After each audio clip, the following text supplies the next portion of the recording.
पीछे बैकग्राउंड कैसा आ रहा है? मैं गोवा में हूँ। मैं गोवा में। नाइस अच्छा लग रहा है ना?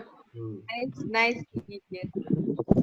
चलिए, एनीवे कल जो आया है गवर्नमेंट का नोटिस आया ना कल एमपीएससी का, क्या होने वाला है क्या नहीं होने वाला है, तो उस पर हम लोग थोड़ा सा डिस्कशन कर लेते हैं। तो स्टार्ट करते हैं, मैं आपको कुछ बता देता हूँ। तो कल क्या हुआ है देखिए, अभी अभी चल रहा है हमारा जुलाई, फाइन। और अभी आयोग ने क्या बोला है, अभी आपके पास अभी दो चीजें हैं आपके पास। पहला है कि इसके बाद क्या होना चाहिए, दो सर्कमस्टांसेस दिए हैं, हाई कोर्ट का डिसीजन प्लस कोरोना, राइट। और उसके बाद क्या होगा, उसके बाद आयोग अपना खुद का डिसीजन लेगा।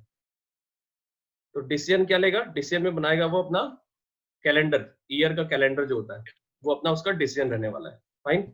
अब क्या सिचुएशन है कि ये जो पहला तो कोरोना, राइट, इसको हम प्रिडिक्ट नहीं कर सकते कि ये कब क्या होने वाला है, राइट। सॉर्ट ऑफ ये अनप्रिडिक्टेबल है, बिकॉज अगर आप देखोगे तो अभी चल रहा है जुलाई, तो जुलाई से अगस्त के फर्स्ट वीक या सेकेंड वीक तक इंडिया में पीक चलेगा। तो अभी जैसे कल 44,000 केस थे, तो ये केसेस मैक्सिमम 50,000 तक जाएंगे और फिर ग्रेजुअली धीरे धीरे कम होंगे। मतलब दूसरे देशों में ऐसे पीक आया है ना सीधे, इंडिया का पीक ऐसा है, इंडिया का पीक ऐसे ऐसे ऐसे ऐसे ऐसे, ये पीक चल रहा है इंडिया का ऐसे ऐसे, फिर धीरे कम, राइट। तो एक ये हो गया, तो जुलाई अगस्त में तो चलेगा ये, फिर धीरे धीरे सितंबर तक आ जाएगा। तो हमारे पास और चीजें जो है उस पर देख लेते हैं क्या क्या है हमारे पास ऑप्शंस, फाइन। तो पहली चीज आप देखो कि ये जो अगस्त और जुलाई है, इसके आसपास सितंबर, इस टाइम पीरियड में आपकी क्लासेस चालू हो जाएगी। तो ये जो डिसीजन है हाई कोर्ट का, ये डिसीजन जो है डिपेंड करेगा दो चीजों पे, एक तो हाई कोर्ट का डिसीजन और कोरोना का, ये डिपेंड करेगा आयोग का डिसीजन, इन दोनों चीजों पे। अब आयोग जो है, अब हाई कोर्ट का डिसीजन किस पे डिपेंड कर रहा है, हमारे जो चुनाव होने वाले वोट बैंक पे बहुत ज्यादा हाई कोर्ट का डिसीजन डिपेंड करता है। तो हाई कोर्ट जो है वो पूरा चल रहा है भाई, सरकार ही चला रही है उसको, गवर्नमेंट ही कह रही है कि अगर ओबीसी का रिजर्वेशन 14 होगा या 27 होगा, ठीक, इन दोनों में ही दोनों पार्टी को नुकसान होगा, बीजेपी को भी नुकसान होगा और कांग्रेस को भी नुकसान होगा, दोनों को इस पे नुकसान होगा। नेट फ्लक्चुएट हो रहा है क्या? नेट इशू आ रहा है आपके यहाँ पे? तो द थिंग इज, आपको क्या करना है इसमें, चीजें जो ध्यान देनी वो है कि हमें जो भी डिसीजन आए इतना मान के चलना है कि दिसंबर 2019 में तक हमारा मेंस हो जाएगा, ये हमारा होना है। सॉरी 20, अरे 19 ही पहुंचाऊंगा वीडियो ठीक है, तो दिसंबर 2020 तक हमारा मेंस हो जाएगा, इसकी हमें ऐसे प्रिपरेशन करके रखें, ठीक है। और उसके बाद हमें दूसरी चीज ध्यान देनी है कि जो जनवरी या फेब 2021 को हमारा ये जो टाइम पीरियड है, इसमें हमारा नेक्स्ट 2020 का प्री हो जाएगा। तो अपनी तैयारी ऐसी ही रखनी है, शेड्यूल, राइट, अपना शेड्यूल ऐसे ही रखना है, तभी सब कुछ सही होगी, सारी चीजें सही होने वाली, नहीं तो नहीं होने वाला। 2019 का मेंस ऑन एंड अराउंड दिसंबर तक हो जाएगा। यस, क्योंकि सितंबर आगे भी बढ़ा दिया तो, अब बढ़ा दिया तो फिर घर पे बैठ के रोएंगे अपन सब, और क्या करेंगे ठीक है चलो मान लेते हैं। तो अगर मान लो इन्होंने अक्टूबर में चुनाव करा दिए, इलेक्शंस हो गए अक्टूबर में आपके, ठीक, तो उसके बाद क्या होगा, आपके पास 60 डेज है मेंस कराने के। तो अक्टूबर में अगर इलेक्शन हुआ तो जैसे रिजल्ट आएगा उसके 7 से 15 दिन के अंदर ये लोग अपना रिजल्ट डिक्लेयर कर देंगे मेंस का। और एक बार एग्जाम हुई थी 40 दिन के अंदर, 2015 जो मेंस हुआ था उसको सिर्फ 40 डेज मिले थे, 2015 के मेंस में सिर्फ 40 दिन का समय मिला था बच्चों को। तो वो ऐसा केस भी यहाँ पर बन सकता है, इसीलिए ऐसा कहा जा रहा है, ठीक। और सबसे पहली चीज है कि जो पेपर में आया है या फिर कल आयोग ने भेजा है, उसको न्यूज़पेपर वालों ने कुछ भी बना के रिप्रेजेंट कर दिया है आज के पेपर में।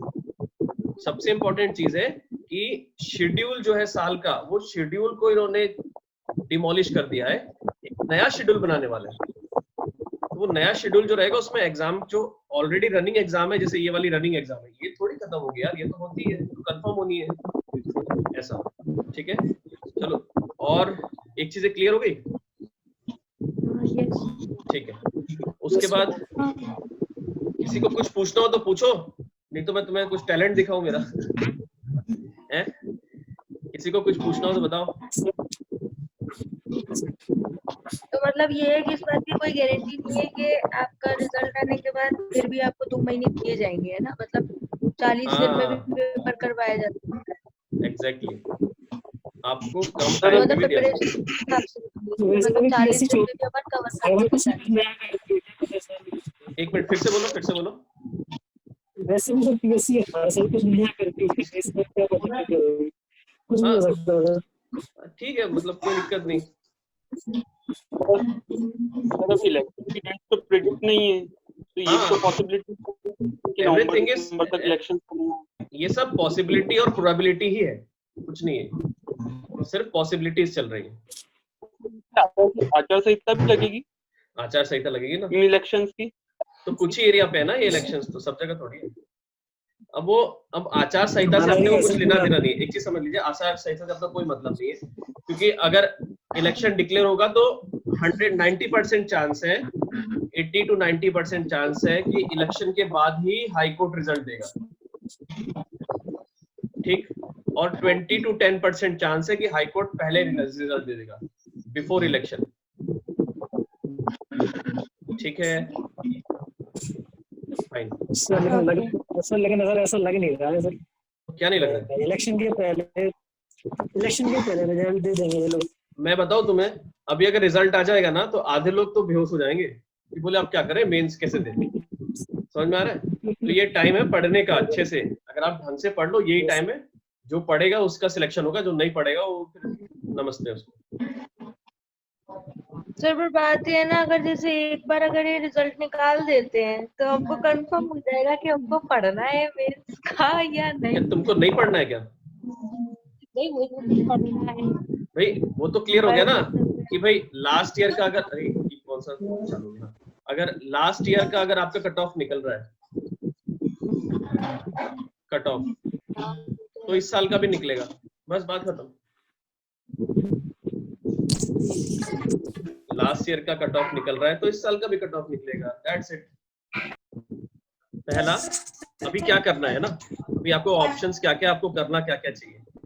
तो सबसे पहली चीज आपको करनी चाहिए वो है कि आपको अभी जम के पढ़ाई करनी चाहिए, बिकॉज कोई पढ़ाई नहीं कर रहा है, ठीक है।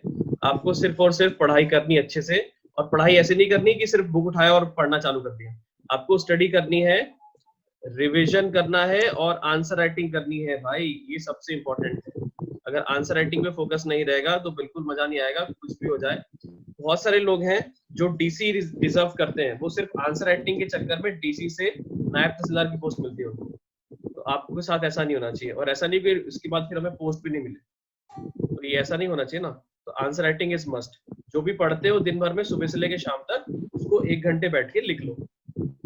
मैंने बीच में क्वेश्चंस भेजना चालू किया था, लेकिन बीच में मेरा शेड्यूल ही खराब हो गया था, तो इसलिए फिर मैंने क्वेश्चंस बंद कर दिए। अभी मंडे से फिर से चालू कर दूंगा मैं, 1 हफ्ते का गैप हो गया ना, फिर उसको 1 हफ्ते को हम आगे बढ़ा लेंगे। तो 1 हफ्ते के बाद हम लोग मंडे से कर लेंगे पैरेलली, कोई दिक्कत नहीं।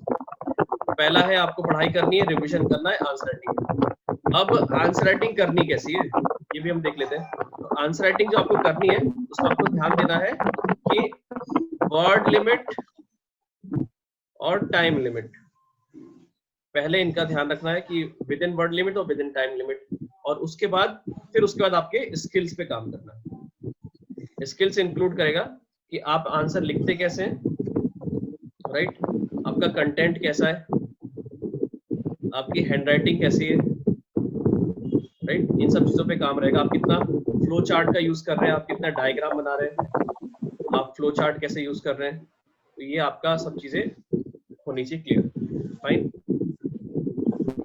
नेक्स्ट चीज जो है, पढ़ाई के अलावा आपको ये ध्यान रखना है कि आप जो है एक शेड्यूल से चले। पढ़ाई में एक आपका शेड्यूल होना चाहिए, शेड्यूल से चलोगे तो ही रिजल्ट आएगा, नहीं तो नहीं आएगा। शेड्यूल कैसा होना चाहिए? वो खुद का शेड्यूल होना चाहिए। मैं तो 50 शेड्यूल बता दूंगा, मुझे हर कोई मैसेज करता है, मैं उसको नया शेड्यूल बता दूंगा उसी वक्त। तो शेड्यूल अलग अलग बन सकता है, सबके लिए कस्टमाइज शेड्यूल रहता है। तो आप अपने हिसाब से शेड्यूल बनाइए और फिर बढ़िया उसको फॉलो करो। जिसका सिलेबस, पहला तो सिलेबस नहीं हुआ है तो सिलेबस पढ़ो, राइट। और अभी यहाँ दोनों बच्चे बैठे, मतलब 19 वाले भी बैठे और 20 वाले भी बैठे हुए हैं। तो आप दोनों का जो शेड्यूल है, सिलेबस है, वो 80% तो कॉमन है, more than 80%, 90% common schedule syllabus. सिर्फ और सिर्फ जो डिफरेंस है दोनों में, वो डिफरेंस है कि आप दोनों का आंसर राइटिंग का जो तरीका है वो डिफरेंट है। ठीक, अलग अलग तरीके से लिखना है। एक जो 2019 वाले बच्चे हैं, वो रिपीटेड जो चल रहा है वही चलते रहेगा, और 2020 में ज्यादा डेटा चाहिए लेकिन शब्द कम, राइट। इसमें डेटा बहुत सारा चाहिए, इसमें फैक्ट एकदम परफेक्ट चाहिए और शब्द कम है, इसलिए इसकी तैयारी करनी है। तो ये कैसे आएगा ये डेटा परफेक्ट? ये सिलेबस अच्छे से होगा अगर अपना, और सिलेबस के हर एक टॉपिक के कीवर्ड्स आ जाएंगे तो वो हो जाएगा। केस स्टडी, अब आई ना काम की बात, केस स्टडी। और बोलो। केस स्टडीज और निबंध। Sir hello sir. भाई अर्पित क्या हाल है? राहुल है सर। हाँ राहुल बोलो। हाँ सर बढ़िया। कौन? हाँ somebody is speaking actually। हाँ हाँ, नहीं बोलो बोलो, आप बोलो, राहुल बोलो।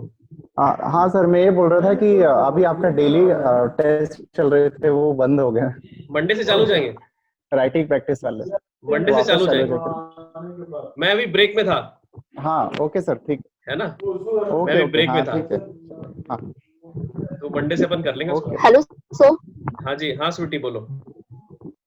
सर कुछ ऐसा कुछ कर सकते हैं क्या, या तो वीकली या 15 डेज में एक दिन आप कोई भी ऐसे राइटिंग के लिए कोई भी टॉपिक? बिल्कुल दे सकते हैं ऐसे राइटिंग। क्योंकि अभी हमारे पास टाइम है तो हम ऐसे राइटिंग बेटर कर सकते हैं। तो बिल्कुल आप बिल्कुल जब भी या तो वीकली या फिर 15 डेज में एक दिन अगर कोई ऐसे मिल जाए। बिल्कुल बिल्कुल कर और सकते सर Actually, हमने तो ये दिक्कत- सोचा है होगी जब एग्जाम होती रहेगी।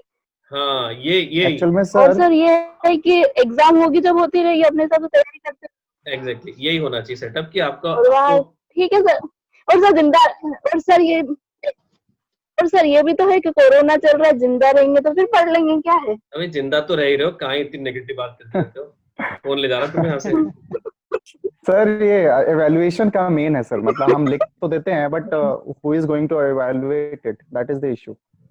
मतलब ये या आंसर, तो हम हाँ आंसर्स राइट।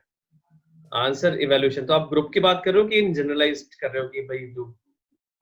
नहीं, जैसे हम मान लीजिए आपने ऐसे का टॉपिक दे दिया बट अब उसको हमने लिख दिया, अब सब तो यही मान के चलते हैं कि हमने बहुत बढ़िया लिखा है एग्जैक्टली ना।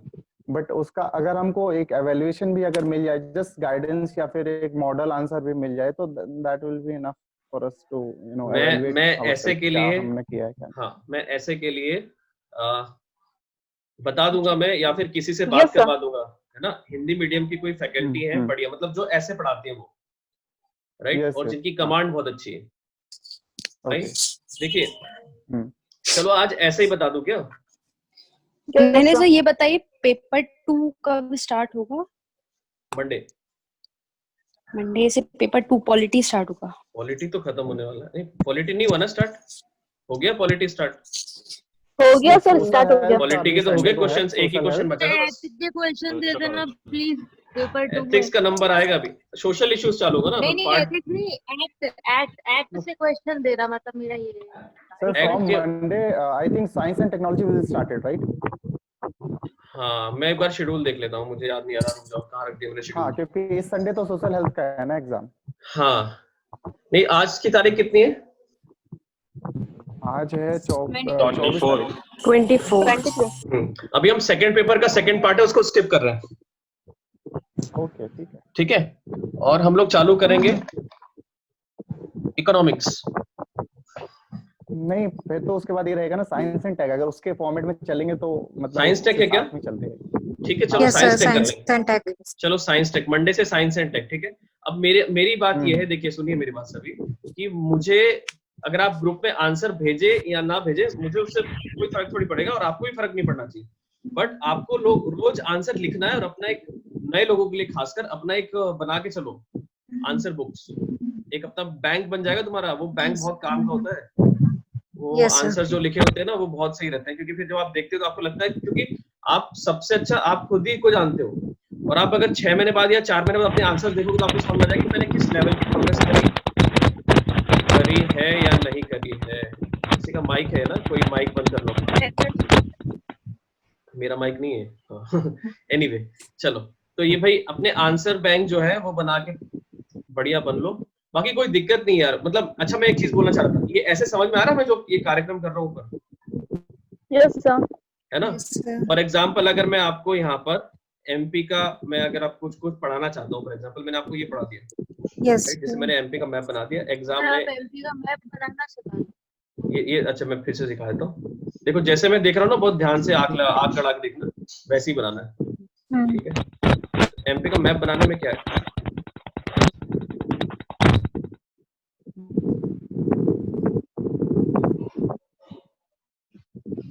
बस ये बन गया एमपी का मैप, और क्या है, फाइन। तो अब इसमें अगर मैं आपको बताऊंगा फिजियोग्राफिक डिवीजन बता रहा हूँ या फिर आपको मैं सॉइल बता रहा हूँ एमपी की, जो भी बता रहा हूँ, फाइन। तो ये ऐसे में समझ में आ रहा है ना आपको, जैसे this is Malwa region, Yes, ये sir. क्लास जैसी फीलिंग आ रही नहीं आ रही है बताओ? Yes, sir. आ रही है। अरे ये लोग तो पूरी फील देता हूँ क्लास की, ठीक है? तो ये इस प्रकार से आप लाइक वी कैन हैव,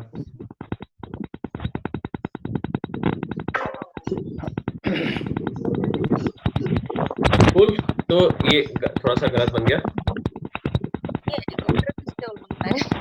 हाँ ये हेलीकॉप्टर बंद करो भाई। तो ये आपका फिजियोग्राफिक डिवीजन हो गया, फाइन। तो ऐसे करके हम पढ़ सकते हैं, जैसे ये मालवा है, अब इसके सबके हमको क्या क्या कैरेक्टरिस्टिक्स पता होने चाहिए, सारे डायमेंशन हमको क्लियर होने चाहिए। तो पहले फिजिकल डायमेंशंस क्लियर होने चाहिए, फिर उसके बाद जो ऐसे डायमेंशन जिससे फिजिकल रिलेटेड है, जैसे फिजिकल के अंदर आएगा कि आपको रिवर पता होना चाहिए, इसके अंदर मालवा के अंदर कौन सी रिवर्स जा रही है, यहाँ की सॉइल कैसी है मालवा की, इसका इवोल्यूशन कैसे हुआ है मालवा का, राइट? उसके बाद यहाँ पर फिर नेक्स्ट बात करेंगे फॉरेस्ट कवर क्या है यहाँ पर, उसके बाद यहाँ पर मिनरल्स इसी के अंदर आ जाएगा, इंडस्ट्रीज है मालवा के अंदर वो पता होना चाहिए। तो इस प्रकार से हमको डायमेंशंस पता होना चाहिए, फाइन। तो ये तरीका ठीक लग रहा है ना, ये है ना? अर्पित को पता है मैं कैसे कर रहा हूँ ये देखो, ये मैं ऐसे कर रहा हूँ, ये मैंने पेन ले लिया एक, दिख रहा है पेन, ये पेन से कर रहा हूँ। ये किसी का माइक है वो बंद करो, डिस्टॉर्ट हो रहा है किसी के माइक से।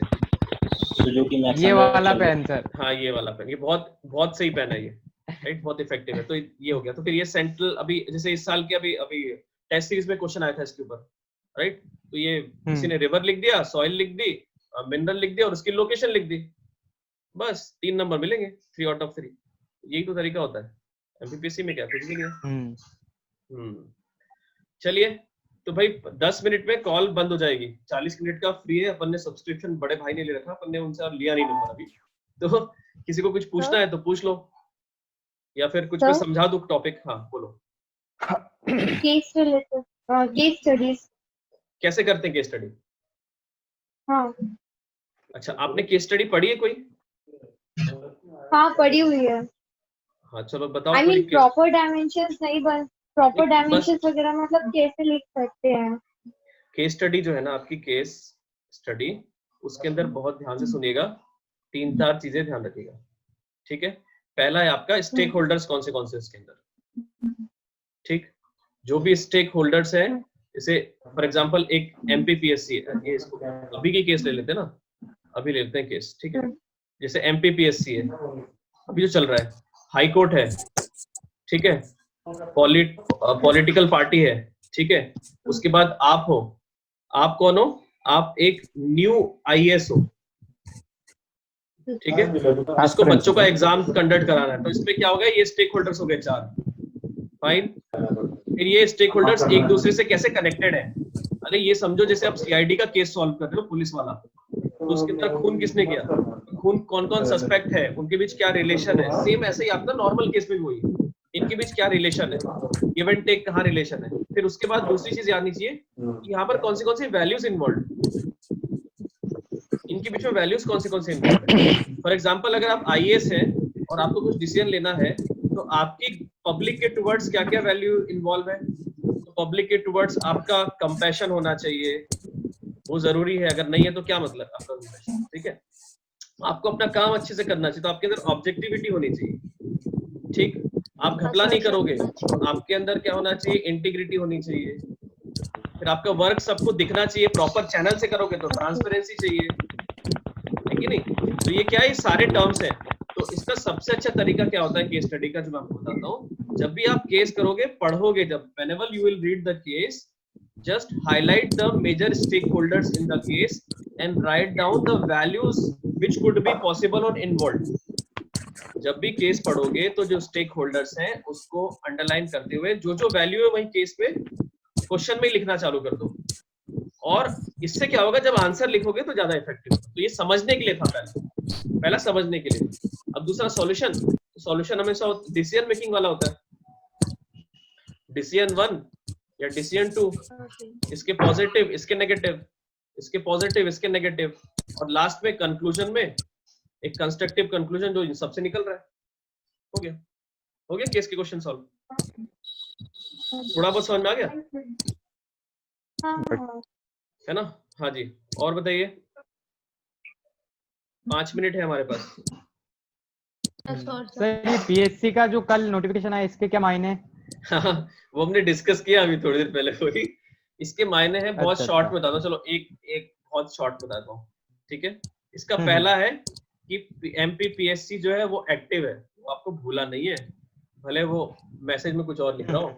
दूसरा इसका ये है कि पूरे वर्ल्ड को ही नहीं पता है कि कोरोना को खत्म होने वाला है, ठीक। और कोरोना से रिलेटेड क्या क्या चीजें, एक तो हाई कोर्ट का रिजल्ट भी कोरोना से रिलेटेड है, एक पॉलिटिकल जो आपके उपचुनाव होने वाले वो भी रिलेटेड है, और ये भी आपस में रिलेटेड है।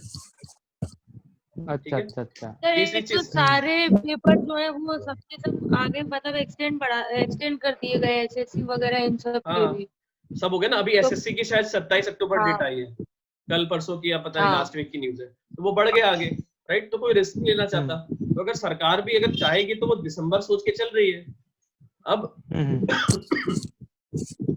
तो सर ये 18 अगस्त को क्या फैसला आ पाएगा क्या? नहीं है, वो भी पड़ेगा आगे। कहाँ से आ जाएगा वो? देखो सारी चीजें डिपेंड करती है आपके उपचुनाव पे, ठीक है। तो आपका इलेक्शन है ना, इलेक्शन के बाद आएगा डिसीजन, और डिसीजन के बाद होगी एग्जाम। ये है टोटल शेड्यूल। अब इलेक्शन, कल न्यूज में आ रहा था, इलेक्शन जो है वो हो गए आगे फॉरवर्ड, तो डिसीजन वो भी फॉरवर्ड हो गया। अब ये पीएससी ने डायरेक्टली बोल दिया डिसीजन कि फॉरवर्ड हो नहीं रहा, पता नहीं, चल नहीं पा रहा क्या है, और इसलिए एग्जाम फॉरवर्ड हो गई। अब अगर इलेक्शन हो जाते हैं अक्टूबर में, क्योंकि सितंबर नहीं है तो अक्टूबर होगा ना, 1 महीने, क्योंकि आप वेट करो, अगले महीने ये डिक्लेयर कर देंगे, अगले महीने डिक्लेयर कर देंगे। देखो किसी को दिख रहा है कि मुझे फोन आ रहा है? नहीं। तो अच्छा है, नहीं दिखना चाहिए। तो उसके बाद सितंबर से एक्सटेंड होगा अक्टूबर में। अगर अक्टूबर में इलेक्शन हो गए तो फिर आपके पास एग्जाम ये 1 हफ्ते में 7 दिन में ये रिजल्ट दे देंगे एमपीपीएससी वाले इलेक्शन के। तो अपने पास टाइम मिलेगा 45 दिन से लेके 60 दिन के बीच में। तो 2015 में 40 दिन में इन्होंने मेंस कराए थे। अच्छा, तो अगर वैसा करा सकते हैं तो 45-60 दिन में अभी भी करा सकते हैं ना मेंस। लेकिन ये सारा डिपेंड करता है आपका कितना आप एग्जाम करवाना चाहते हैं और एग्जाम की इम्पोर्टेंस, ठीक। और गवर्नमेंट के पास अभी क्या है, 2 चीजों की कमी है। एक तो बजट की भी कमी है, पैसा नहीं है, और दूसरा लोग भी तो नहीं है। अरे कौन लिख रहा है इसको बताओ। तो ये दोनों चाहिए ना गवर्नमेंट को, लोग तो ये तो रिटायर हो रहे हैं, राइट। और एमपी गवर्नमेंट ने भी प्रोबेशन पे एक्सटेंड कर दिया है कई सारे एम्प्लॉयज का, तो वो भी तो रिटायर हो जाएंगे। तो इसलिए उनको चाहिए ही चाहिए लोग। तो अपन कुछ भी करो, एग्जाम तो होनी है। तो what is the main thing, आपको अपनी तैयारी बस एकदम ऐसी रखो कि एग्जाम 2 हफ्ते में या 1 महीने में हो जाए तो सिलेक्शन हो बस। तो सोचना क्यों कि एग्जाम क्यों करना है, ये अपने आप से डेट डिसाइड कर लो यार। मतलब नवंबर में मैं मेंस लिख रहा हूँ, और नवंबर में 6 दिन बैठ के मेंस लिखो, ऐसे 6 दिन लगातार वही सेटअप में मेंस लिखो, ठीक। और फिर किसी से कॉपी चेक करवा लो, देखो पास हो रहे हो कि फेल हो रहे हो, तो समझ में आ जाएगा ना कितनी मेहनत करी है 3 महीने। 3 मंथ अपने वर्कफुल रह नहीं रहे। एग्जैक्टली आपको चाहिए, ठीक है। हो गई है? हाँ हो गई है। मैं फिर से जूम कॉल कर रहा हूँ क्योंकि कॉल कनेक्ट होने वाला है, ठीक है, डिस्कनेक्ट हो रहा है। मैं फिर से कर रहा हूँ, ज्वाइन कर लेना। जी सर। Okay bye. जी ठीक है सर, ठीक। Bye sir, bye.